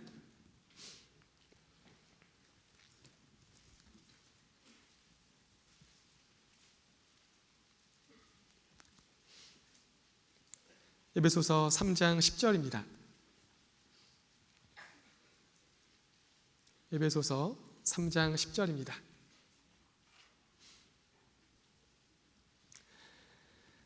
같이 읽겠습니다. 이는 이제 교회로 말미암아 하늘에서 정사와 권세들에게 하나님의 각종 지혜를 알게 하려 하심이니. 성경에 비밀이라는 표현이 3가지 정도 나옵니다. 골로새서 1장에는 하나님의 비밀이 그리스도다 말씀하고 있습니다. 하나님의 비밀을 깨닫는 것이 구원을 받는 거죠. 그리고 두 번째 비밀, 그리스도의 비밀이 있습니다. 여기 그 그리스도의 비밀 앞에 3장 4절 말씀 보시면 이것을 읽으면 그리스도의 비밀을 내가 깨달은 것을 너희가 알 수 있으리라. 이 그리스도의 비밀이 있습니다. 그것이 무엇이냐면 아까 함께 읽었었던 10절이죠. 이는 이제 교회로 말미암아 하늘에서 정사와 권세들에게, 천사들입니다. 이 천사들은 하나님을 직접 보고 있습니다. 하나님의 음성을 듣고 있어요. 근데 이 천사들에게 가르쳐주고 싶은 것이 있다라고 이야기합니다. 교회를 통해서요. 그것이 무엇일까요? 천사들은 복음 때문에 고난받지 않습니다. 복음을 위해서 고난받고 눈물을 흘릴 수 있는 것은 여러분들밖에 없어요. 제자들밖에 없습니다. 그리스도인들밖에 없어요. 그래서 우리가 영광 가운데 설 수 있는 겁니다. 비록 겉보기에는 능력도 없고 아무것도 할 수 없는 것처럼 보이지만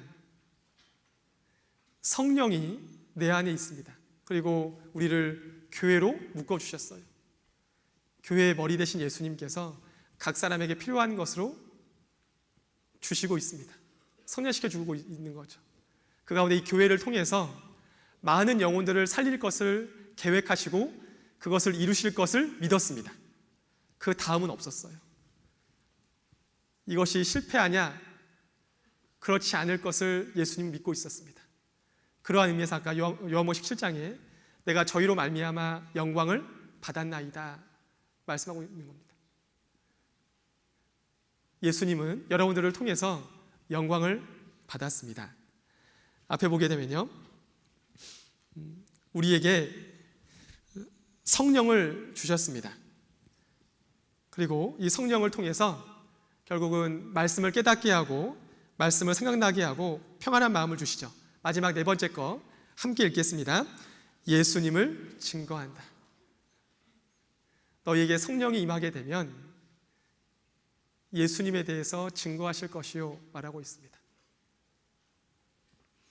여러분 안에 새로운 마음이 있습니다. 여러분들 가끔 많이 궁금해합니다. 구원 확증을 어떻게 해야 되는지. 근데 구원 확증은 고린도후서 13장 5절 말씀에 너희가 믿음에 있는가? 너희 자신을 시험하고 너희 자신을 확증하라. 어려운 표현인 거죠. 그래서 더 쉬운 표현이 무엇이냐면 그리스도 예수께서 너희 안에 계신 줄을 너희가 스스로 알지 못하느냐? 그렇지 않으면 너희가 버리운 자니라 말씀하십니다.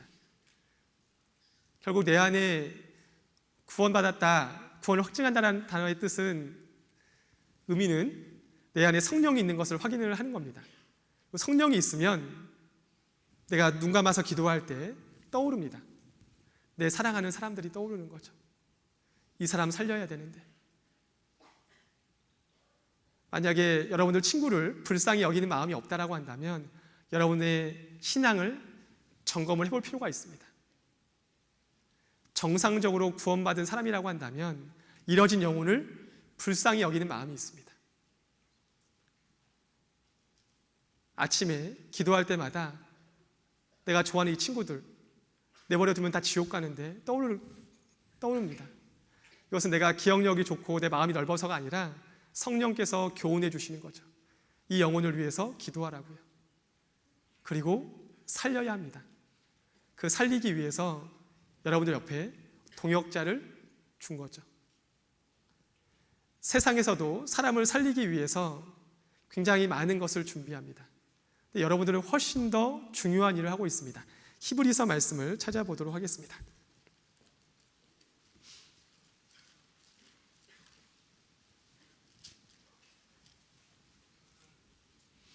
히브리서 10장 39절입니다.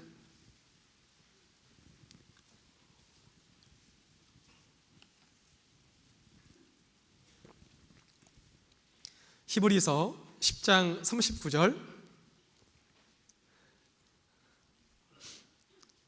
함께 읽겠습니다. 우리는 뒤로 물러가 침륜에 빠질 자가 아니요 오직 영혼을 구원함에 이르는 믿음을 가진 자니라.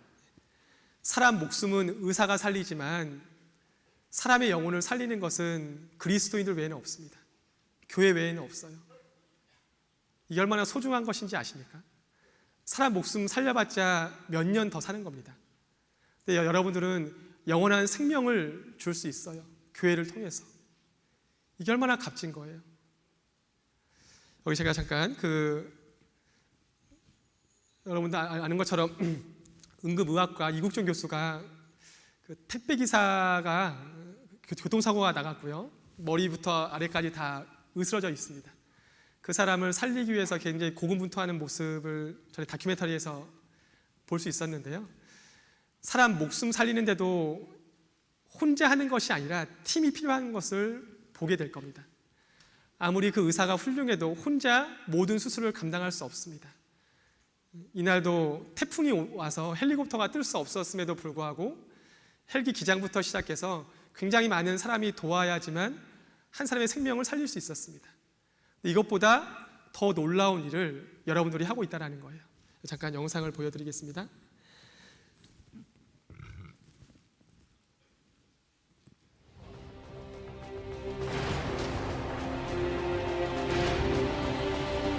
응급 환자를 실은 헬기가 도착했습니다.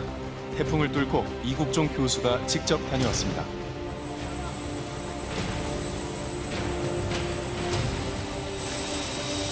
환자는 택배 일을 하던 중 중앙선을 침범한 음주운전 차량과 충돌했습니다. 근처 병원에 갔었지만 수술할 인력과 시설이 없었습니다. 그래서 이곳에 왔습니다. 오산에서 환자를 이송하는 데 걸린 시간은 불과 5분. 그러나 환자의 상태는 위태롭습니다. 라인 좀 봐주세요. 곧바로 수술에 들어갈 수 있도록 빠른 조치들이 이어집니다.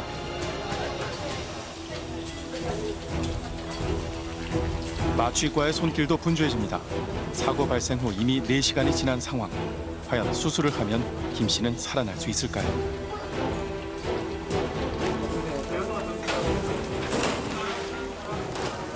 호비. 병원에 도착한 지 15분 만에 시작된 수술. 수술실 바닥은 금세 핏물로 번집니다. 입 하나도 잘리나?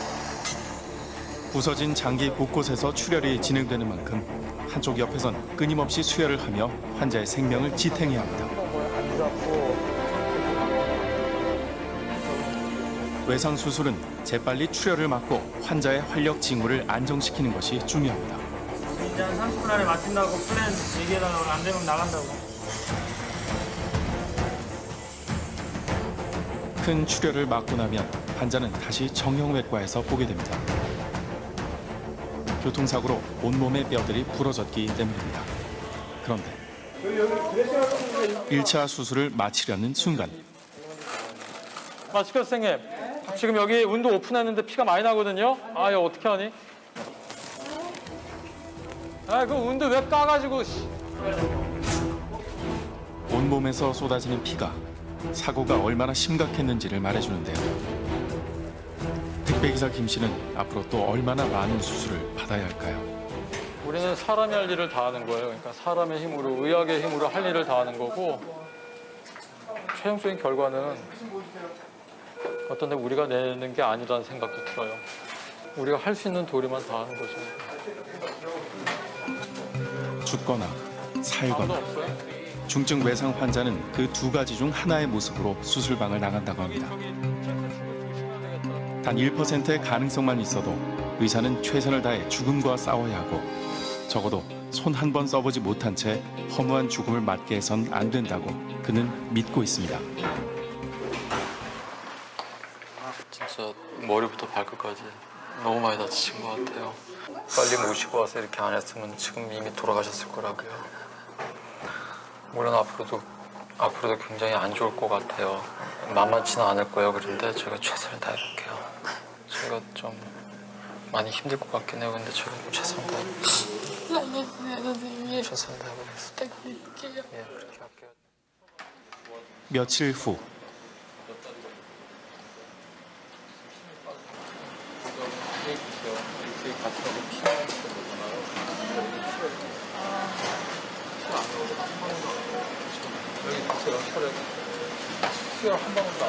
그래서 저는 지금 상황이 너무너무 안 좋은 게 맞지만 한두 시간 내에 어떻게 막 그거를 좀 벗어나기 위해서 대비 좀 하고 애들 정말 감사합니다. 집에 좀 오셨어요. 웬일이야. 웬일이야. 세상에. 네? 징후가 좋다고. 어머, 웬일이야. 여보. 너무 고생했어요. 세상에. 너무 좋아. 나 여기 들어가고 처음 오셨어요. 고마워요. 정말 끌고 들어간다는 표현을 써요. 심장이 멎은 상태에서 심장 마사지를 하면서 수술방에 들어가거든요. 또 어떤 사람들은 그 상태에서 극적으로 회생을 해서 나오거든요. 정말 그러면 지옥에서 끌어올리는 느낌이 들어요, 사람을. 저희 어머님도 말씀하시는데 하여튼 별 볼 일 없는 네가 수많은 의사 중에서도 참 네가 핫발인데 이렇게 말씀하신다고요. 그럼 별 볼 일 없는 네가 네 주제에 다른 사람의 인생에 그 정도 임팩트를 낸다는 것 자체에 감사하라는 말씀하신다고요. 네, 이분은 이때 2012년도까지 수술 횟수가 1,500회라고 이야기합니다. 1,500명의 생사를 이렇게 주관했던 사람이었고 지금은 더 많이 수술을 했겠죠. 항상 오는 사람들은 미리 외래처럼 진료를 예약하고 오는 사람이 아니라 다들 아주 위급한 상황에서 오게 됩니다. 항상 긴장하고 있고 이 많은 수술하는 데 있어서 다 팀이 함께해서 아까 헬기 조종사부터 시작해서 그 어떤 사람도 한 사람이라도 빠지게 되면 살릴 수가 없는 겁니다. 근데 이것보다 훨씬 더 중요한 일을 여러분들이 하고 있습니다. 얼마나 감사해요.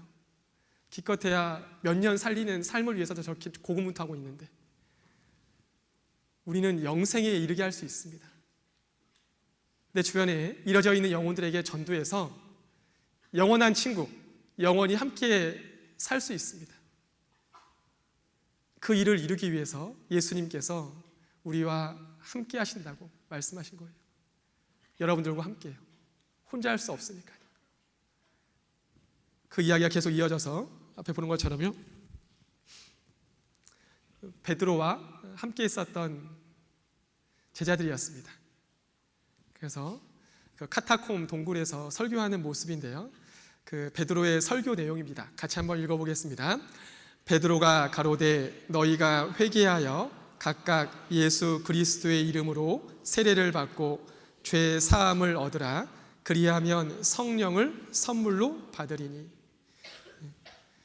베드로가 전했던 메시지였습니다. 너희가 회개하여 마음을 돌이켜서 각각 예수 그리스도의 이름으로 세례를 받고 죄 사함, 죄 용서함을 얻으라. 그리하면 성령을 선물로 받으리니. 영원한 생명을 얻는 겁니다.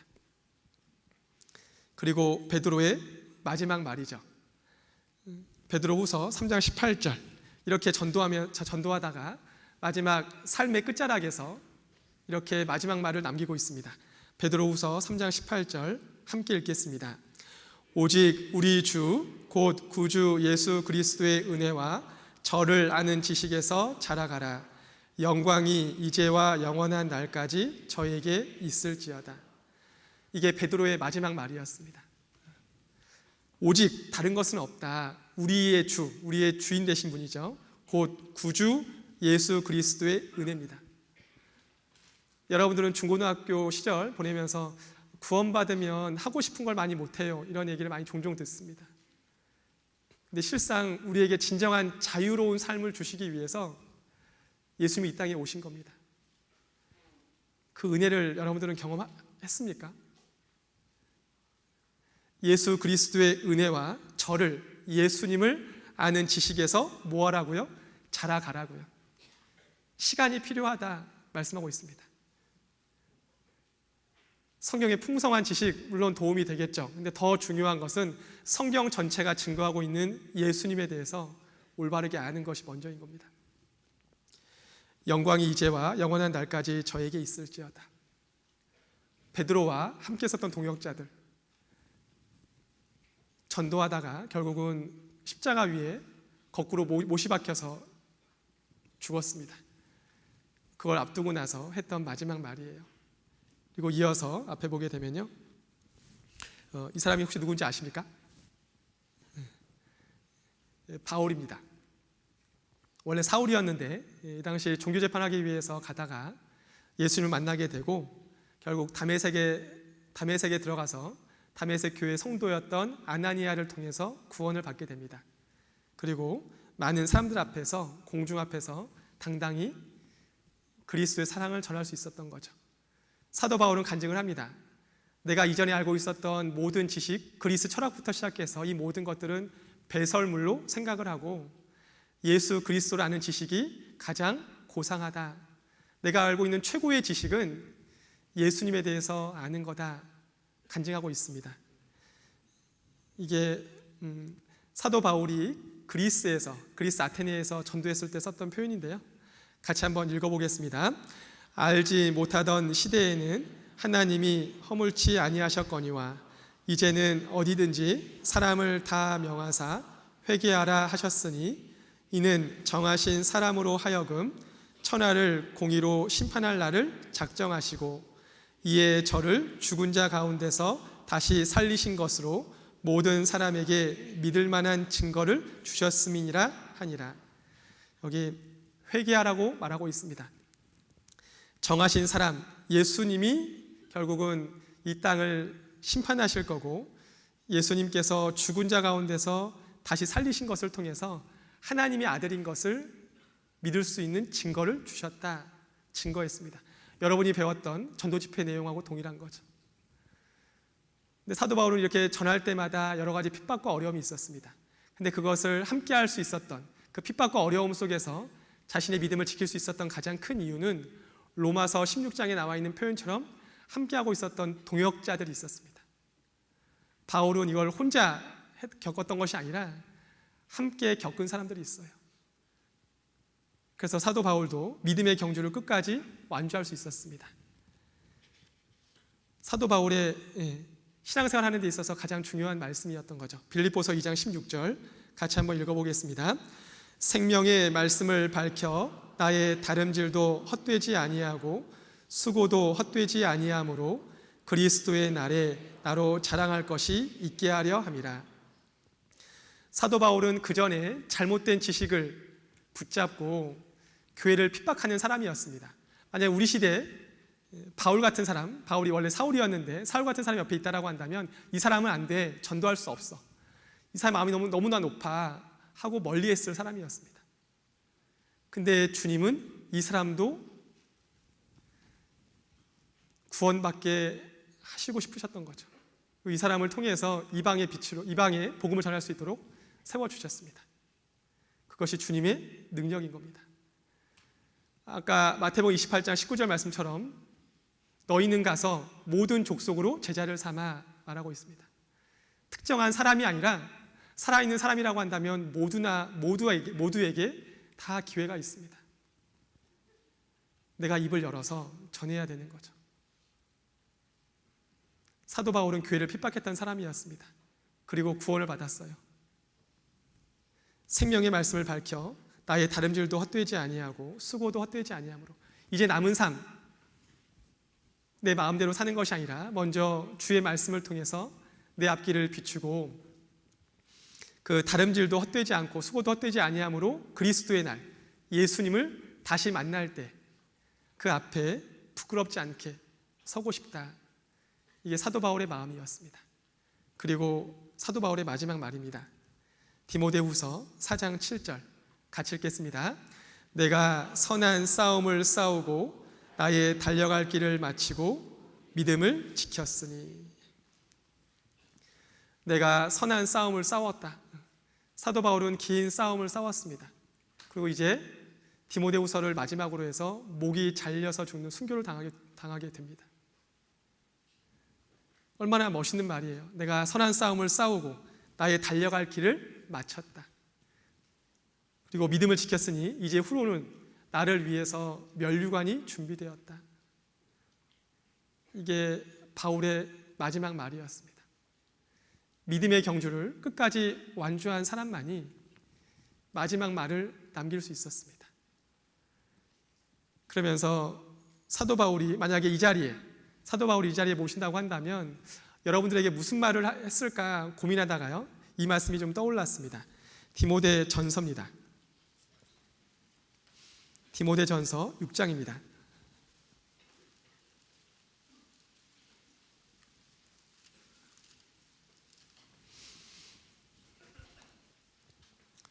디모데전서 6장 11절입니다.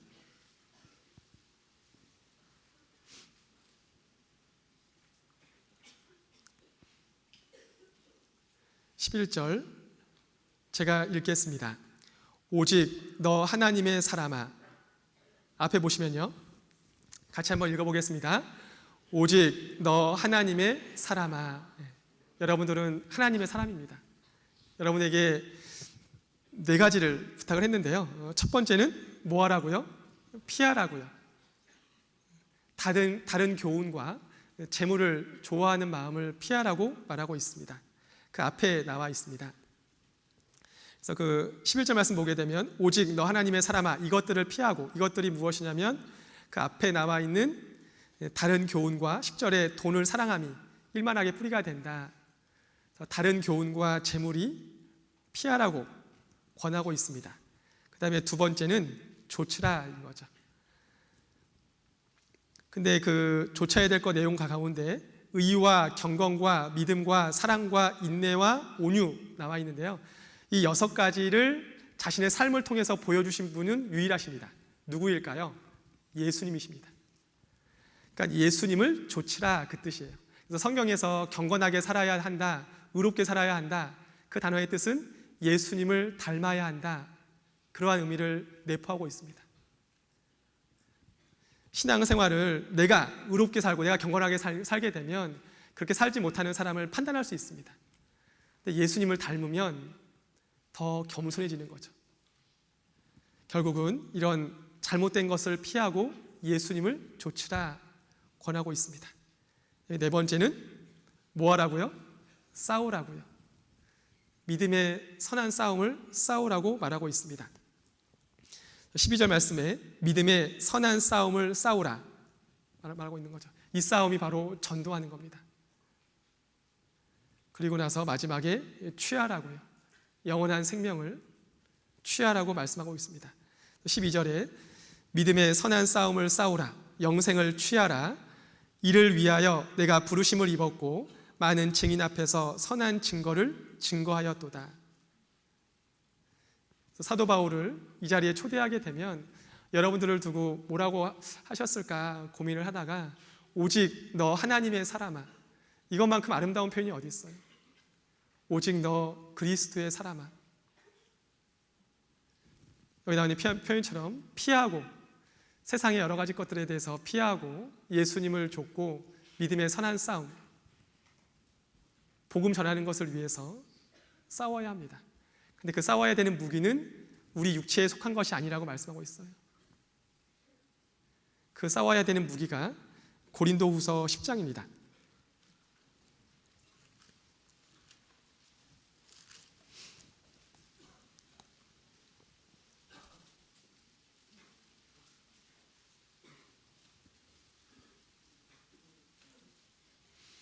고린도후서 10장 4절 제가 읽겠습니다. 우리의 싸우는 병기는, 우리 그리스도인이 싸우는 무기입니다. 육체에 속한 것이 아니요 내 안에 있는 능력과 지혜가 아니라고 말씀하고 있습니다. 오직 하나님 앞에서 견고한 진, 견고한 성벽이죠. 높아진 사람의 마음을 말하고 있습니다. 여리고 성처럼 높아진 사람의 마음인 거죠. 그 견고한 진, 견고한 성벽을 파하는, 부수는 강력이라. 이 강력은 하나님께 속해 있습니다. 이 강력을 사용하는 방법은, 강력의 능력은 5절이고요. 사용하는 방법은 6절입니다. 그래서 5절에 보게 되면 모든 이론을 파하며 하나님 아는 것을 대적하여 높아진 것을 다 파하고 다 부수고 모든 생각을 사로잡아 그리스도에게 복종케 하니. 이게 구원받는 거잖아요. 자신의 모든 생각을 내려놓고 예수님에게 복종하는 것. 근데 이것을 사용하는 방법이 6절에 나와 있습니다. 6절 같이 읽겠습니다. 너희의 복종이 온전히 될 때에 모든 복종치 않는 것을 버리려고 예비하는 중에 있노라. 너희의 복종이 어떻게 될 때요? 온전히 될 때입니다. 부득이하게 복종하는 것이 아니라 감사함으로요. 그리스도의 은혜로 하는 거죠. 그때 이 강력을 사용할 수 있습니다. 사도 바울도 고린도전서 2장 말씀에 말하고 있습니다. 내가 복음을 전할 때 사람의 말과 지혜로운 말로 하지 않겠다고 마음에 결심했다. 오직 성령의 도우심만이 필요하다 말하고 있어요. 그 이야기가 결국 우리 시대까지 와서요. 앞에 보게 되면요. 이게 누군지 혹시 알겠어요? 여러분들입니다. 제가 가장 최근에 찍었던 건데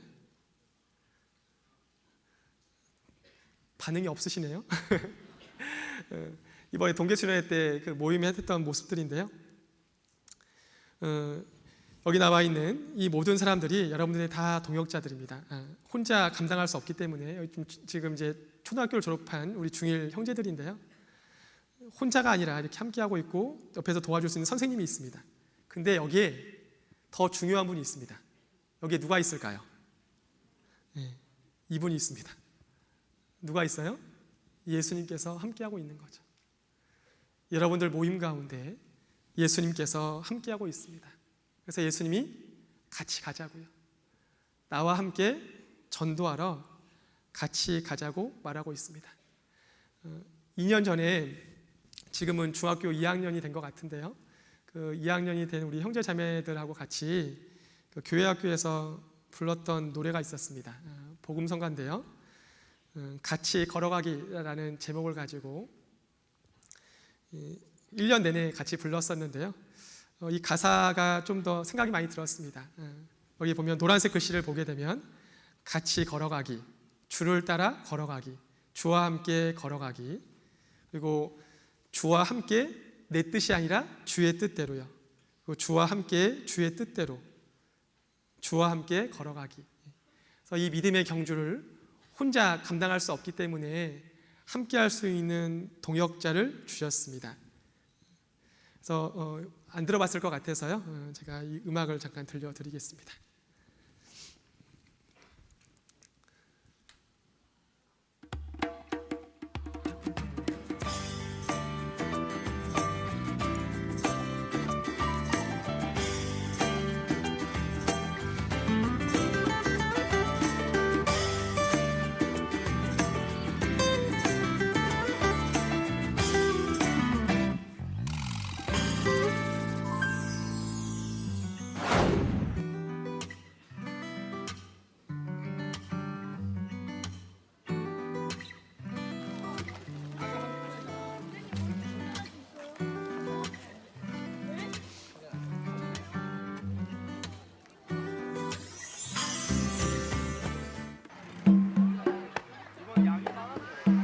여기서 걷는 거리가 예수님께서 이 마을에서 저 마을로 전도하러 갈 때 걷는 거리. 언제나 저희를 사랑하시는 예수 그리스도의 이름으로 감사하며 기도드립니다. 주를 따라 걸어가기 같이 걸어가기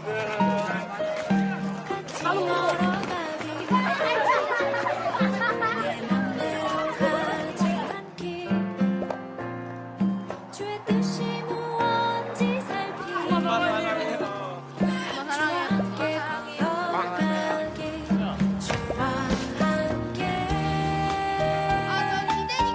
주의 뜻대로 주가 신 그 길로 나는 손이 걸어가네 주와 함께 주의 뜻대로 주와 함께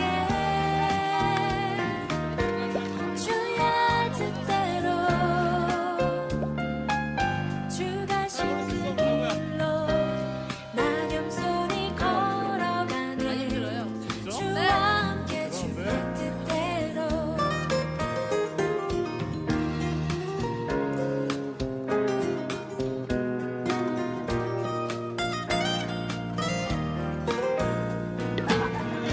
같이 걸어가기 한눈 팔지 않고 가기 꽃꽃꽃 다 왔어. 어디든 따르기 주와 함께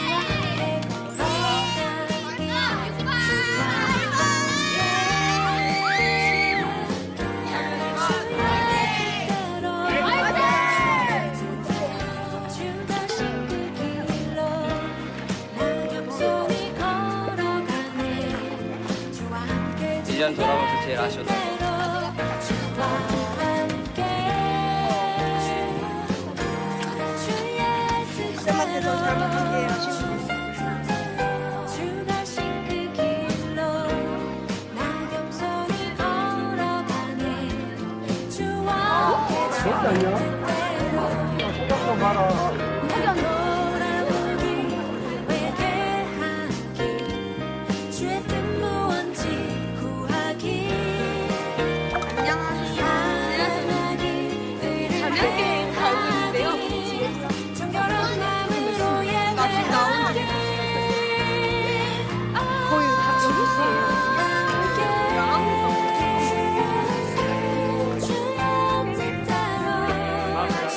뜻대로 주가 신 그 길로 나 겸손히 걸어가네 주와 함께 주의 뜻대로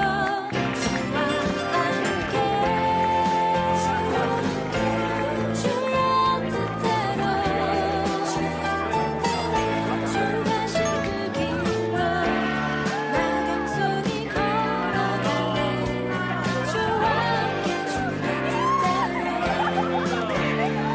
주와 함께 주의 뜻대로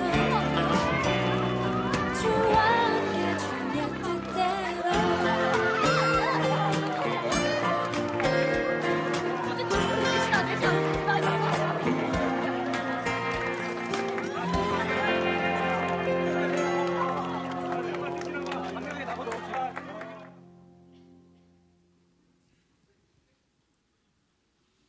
네, 몇 명이요?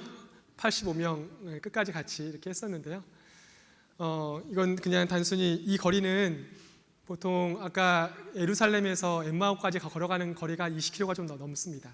네, 아까 18km 정도 걸었는데요. 눈에 보이는 그 길을 걷는 것이 중요한 것이 아니라 믿음의 경주를 끝까지 완주하기 위해서 우리 옆에 동역자가 필요함을 잊지 않았으면 좋겠습니다. 나 혼자서 이 모든 것을 감당하는 것이 아니라 내 옆에 있는, 한번 보세요. 내 옆에 동역자들이 깨어 있나?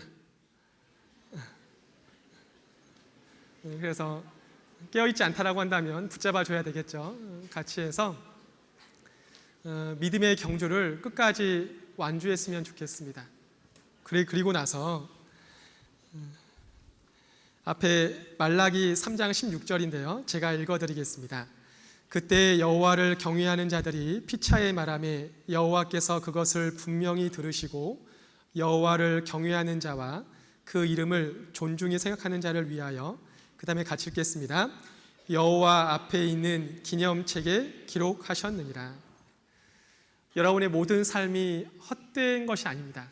하나님의 기념책에 기록되어 있어요.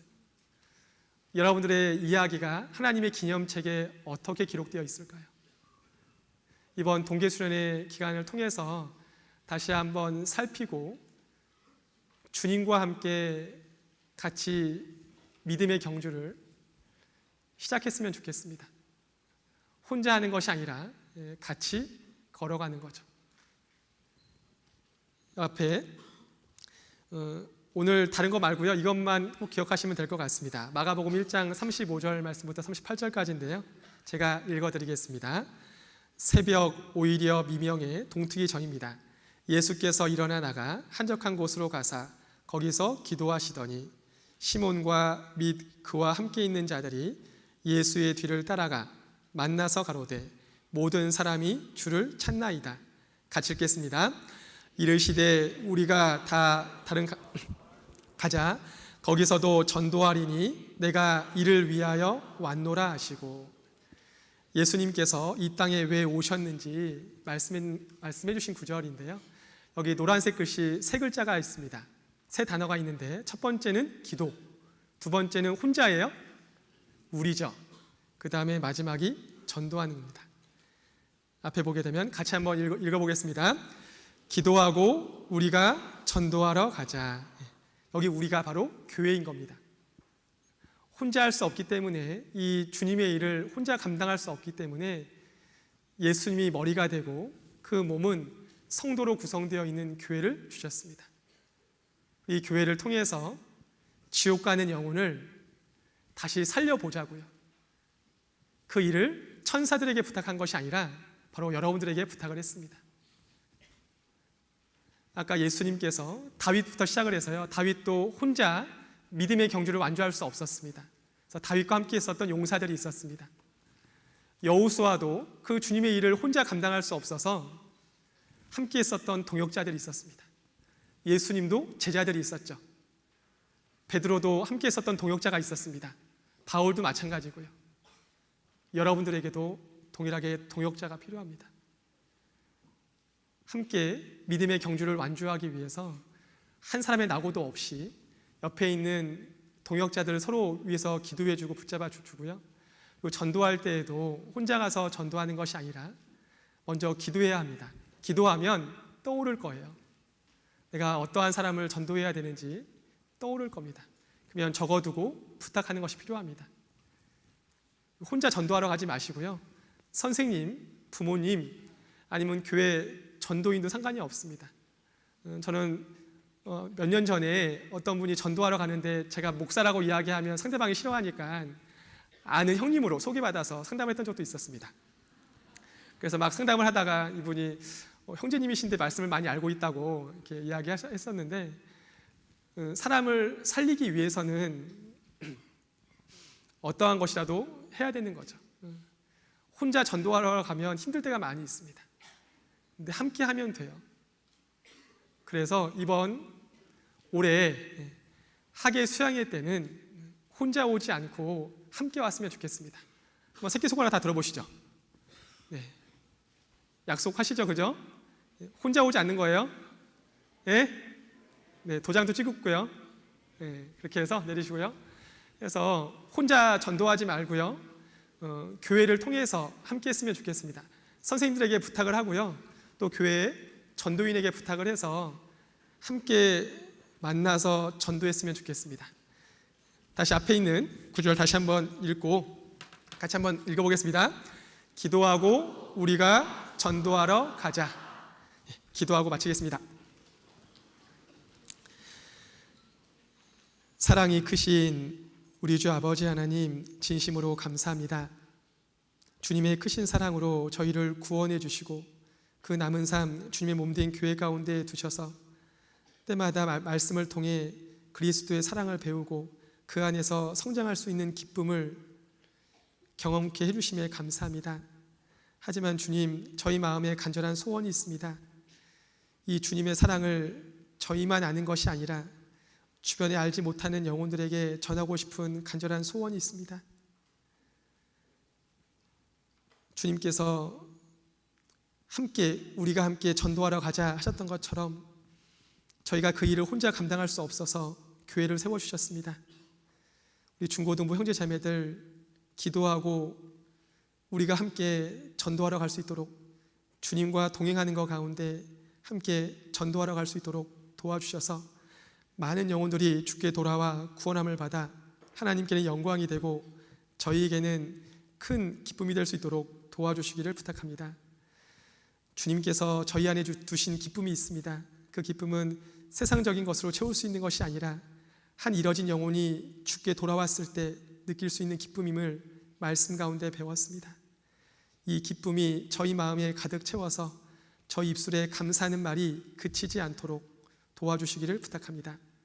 그렇게 해서 훗날 우리 삶이 끝날 때, 내 믿음의 경주가 마지막에 이를 때 주 앞에 당당히 말하고 주님을 다시 만날 수 있도록 도와주시기를 부탁합니다.